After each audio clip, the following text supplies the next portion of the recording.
All right, you guys, here's our second lesson on section 6.5, solving absolute value equations. Again, we talked about absolute value in the previous lesson. Watch that one if you still need a little help on it. But absolute value is the distance a number is away from 0 on the number line, right? So again, I'm talking about a number like -5. What's the absolute value of -5? Well, it's just +5 because it's 5 spots away from 0 on the number line, okay? Or if I'm talking about a number like 8, same idea though still. It's still 8 spots away from 0 on the number line, so that'd be +8 as well for the answer. So our absolute value is like taking the, kind of like some people like to think, taking the positive of the number. They're not entirely wrong in a lot of problems, okay? So, but it's really the distance it is away from 0, okay? Looking at some of the problems, again, we were solving the previous lesson, though, where what can x be? What can I put in for x that'll give me 6 in this problem? And you could take the absolute value of 6 and get +6, or you can take the absolute value of -6 and get 6 for the absolute value. So, again, a lot of times there ends up being 2 answers. Same thing with number 2. Number 3, we talked about, though, if you're taking the absolute value and trying to get a negative, there can be something called a no solution case, or this can be a problem where there is no solution because I can't take the absolute value and get a negative number, kind of like we were referring to earlier, okay? But now problems where there's a little more going on besides just, some of these first ones where it's just a variable equals a number, those aren't too bad in terms of just figuring out what the 2 answers are. But as you get more complicated, there's certain ways that we can figure them out that'll work every single time. That's what I'm going to show you today here, even starting on the next slide with the very first problem we have here. So going to the next slide. When solving absolute value equations, what we often find is there's 2 different answers. And so to solve, there's kind of 2 different cases that we break this problem down into, okay? Think about the problems from just a second ago, okay, on that first slide, okay? If I'm trying to plug something in, for number 2 here, I didn't finish it, but number 2, if I'm trying to put something in between the absolute value lines that gives me 11, remember there's 2 options, okay? That number could either be 11 or -11. That's what's going to make this true, okay? Well, going back to this problem over here, number 5, okay, what we end up finding out, okay, this is the same situation over here, really it is, okay? I've got 2x minus 3, that expression. I'm going to take the absolute value of whatever I get in there once I put a number in for x, whatever it ends up being, and I'm going to times it by 2 and subtract 3, and whatever I get's got to take the absolute value and be 10. So what I'm trying to figure out is, there ends up being 2 options here. If I just kind of scribble this out for a second, what's inside of here either has to equal 10 or it has to equal -10, right? Okay, whatever I end up plugging in for x and evaluating, I got to get 10 or -10 inside of that absolute value because that's what's going to give me the answer of 10 when I take the absolute value, okay? So, bear with me here. What we end up doing to figure that out, to say, okay, well, what's inside of there has to be either 10 or -10. So I'm going to make 2 cases, and I really think if you're doing it on Notability, it helps to do it like I'm doing, make 2 different colors as well. There's 2 cases for this problem that you need to solve, okay, using steps that we've done. First, you take the problem just like it looks, okay, drop the absolute value signs, 2x minus 3. One case is that then, inside of there, this stuff could equal 10, and that would make this equation true.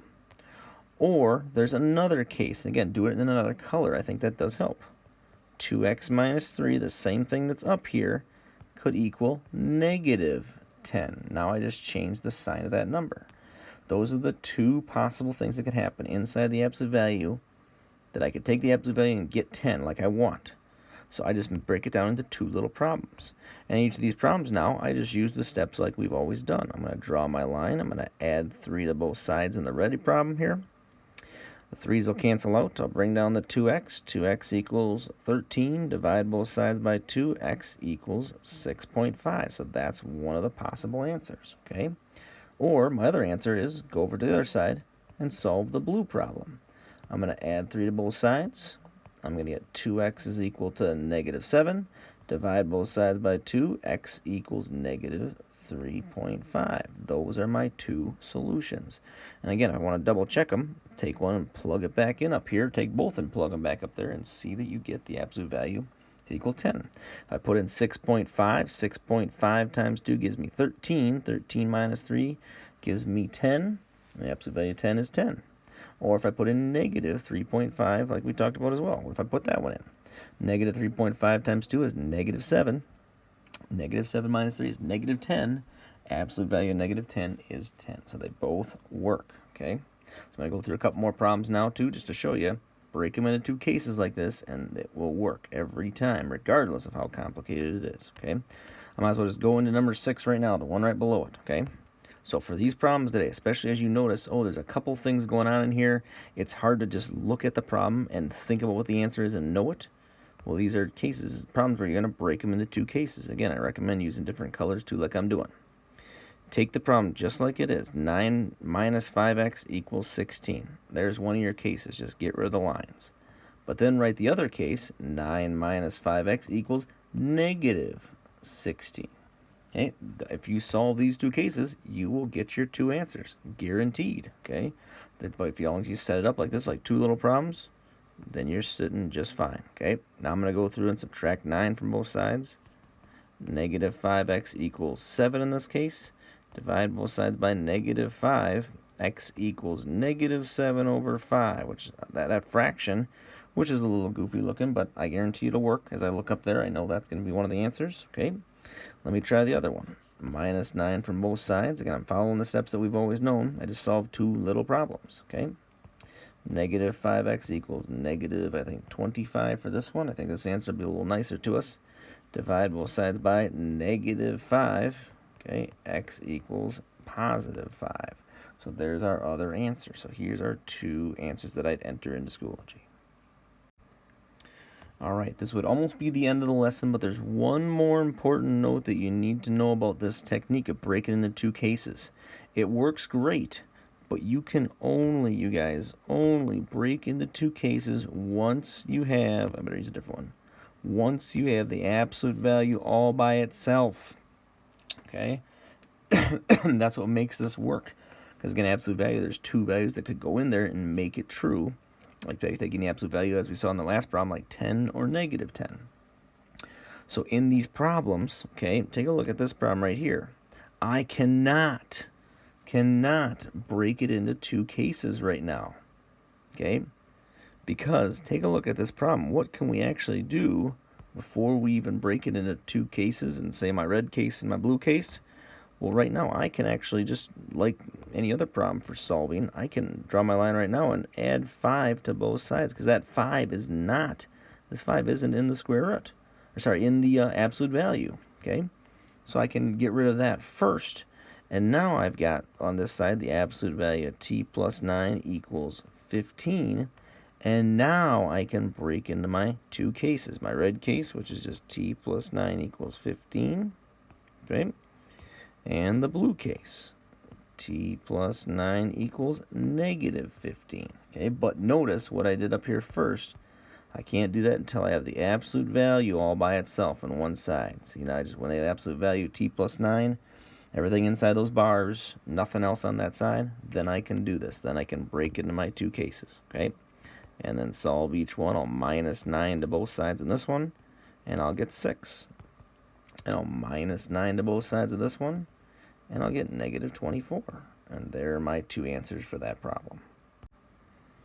I'll just kind of briefly, again, I've kind of shown you all that I want for the lesson now, but I'll just briefly run through two more examples if you want to watch these last two as well. So again, can't break into, okay, I want to break these into two cases typically, but I can't do it until the absolute value is all by itself on one side. Okay, you have to have that or it will not work. This problem, okay, just like solving for x, I can look to add or subtract something first, which would be like minusing 8 from both sides in this case. So negative 2 times the absolute value of x plus 3 equals negative 4. And now, see that negative 2 out front? It's multiplied, so I could even divide that to both sides and get x plus 3 times the absolute value gives me 2. Now I've got the absolute value all by itself on this side and the number on the other side. Now I can break into two cases. And nice enough that I've done that, it's going to be something that's only like a one-step problem here. X plus 3 equals 2. Or the blue case, x plus 3 equals negative 2. And those will give me my two different answers. I'll subtract 3 from both sides in this one, so x is going to be negative 1. I'll subtract 3 from both sides of this one. X will equal -5. So there's my 2 solutions for that problem. Okay, and again, I'll do one more since I got one right here. But again, just showing you really the same type of steps. I can't solve these, or I can't break them into 2 cases until I've got the absolute value on itself, by itself on one side. That's when the absolute value, the situation, this works, and this technique. So first I'm going to add 7 to both sides. I'm going to get 3 absolute value line 4x plus 2 equals 18. And then I'm going to divide both sides by that 3 out front, because that 3 right here is multiplied, so I can divide it and cancel it out. And now I'm going to get 4x plus 2 inside the absolute value lines equals 6. And now I've got it where the absolute value is all by itself on this side. So now I can go ahead and break into 2 cases. The red case, which is just as it looks, nothing different from what I've written up there besides the fact that it doesn't have the absolute value lines. And then the blue case, which is the same thing, but make the number negative at the end. So 4x plus 2 equals 6 for red case. 4x plus 2 equals -6 for the blue case. And then lastly, let's solve. -2 from both sides. 4x equals 4. So divide both sides before x equals 1. Finish this last one off. -2 from both sides. 4x equals -8. Divide both sides by 4, x equals -2, and there's my 2 solutions, okay? If you still need some more help, again, email or Zoom me or watch my homework video as well, okay? That is supposed to help you, but you got to watch it, okay? Check that out if you still need some help. Good luck, you guys.